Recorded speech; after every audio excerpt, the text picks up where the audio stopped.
We all want financial independence, but very few people know how to actually achieve that. So in this video, I'm going to show you how to become a millionaire simply just by index fund investing. Hi, my name is Adrian and this is Always Talk Money. I like to talk money as it relates to everyday life. With that being said, let's get into the video.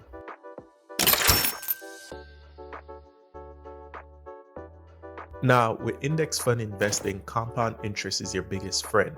And the biggest friend of compound interest is time. So I'm going to be breaking this down in terms of time. Whether you are in your 20s, whether you're in your 30s, because every single dollar that you invest is going to be determined on the timeline with which you can achieve that. And in this video, as I said, we want to get to that magical number of $1 million.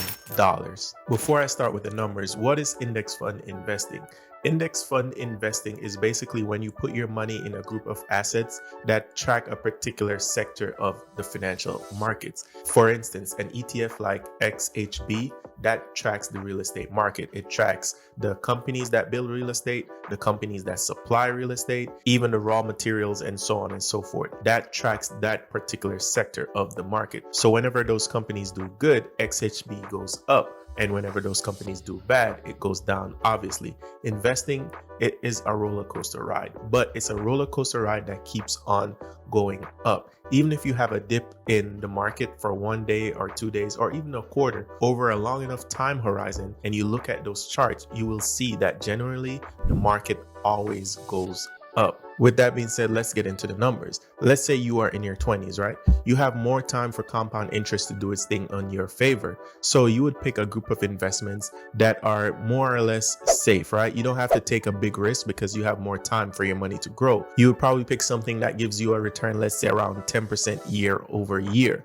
And if you wanted to achieve $1 million in the next 30 years, so by the time you're 50 or in your 50s, you would have to invest $400 per month to achieve $1 million by the time you are in your 50s. And that is with you having a $5,000, let's say, initial investment. So basically, you put $5,000 down in an ETF that appreciates at 10% annually. And by the time you're 50, you will have just over $1 million. If you dollar cost average at $400 on a monthly basis without stopping. And just for context, if you put down $400 monthly in a 10% average yearly return for 30 years in an ETF, and you're going to make over $1 million, basically, if you do the math, majority of the money you're going to earn in that $1 million is not going to be the $400 that you put in. In this case, you would earn $850,000 worth of compound interest. That's a superpower. Guys, if this video is giving you value so far, please give me a like, please, and thank you for the YouTube algorithm. Also, consider subscribing. We make new videos every single week on personal finance and helping you to level up in your wealth building journey. Now, let's say you are in your 30s. The situation changes a lot because you are 10 years removed from your 20s, which means compound interest is not going to be able to work to the same effect that it did for you in your 20s. So let's say you are in your 30s, but you still want to have that $1 million by the time you're 50s. The same parameters apply from when you were in your 20s. So you put down a $5,000 initial investment and you invest it in an ETF or fund that returns an average of 10% annually. How much do you think you would have to put down on a monthly basis to reach over $1 million in the next 20 years? Because now you don't have 30 years versus in your 20s. Now you have 20 years to do that. How much do you think you'd have to put down every single month? Let me know in the comments down below, but I'm going to tell you what it is right now.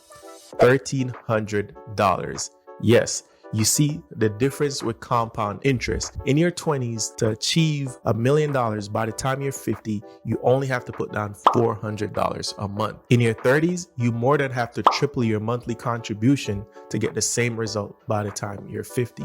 This is the power of investing early. So when people say you shouldn't focus on your finances in your 20s, you should party and have fun, and then in your 30s, you can settle down and get serious, that's a no-no. The earlier you start, the better it is. Now let's push it to your 40s. If you want to achieve $1 million by the time you are in your 50s from your 40s, how much do you think you have to put down every single month? You put down a $5,000 initial investment, and also you are putting it in a fund that returns an average annual return of 10%.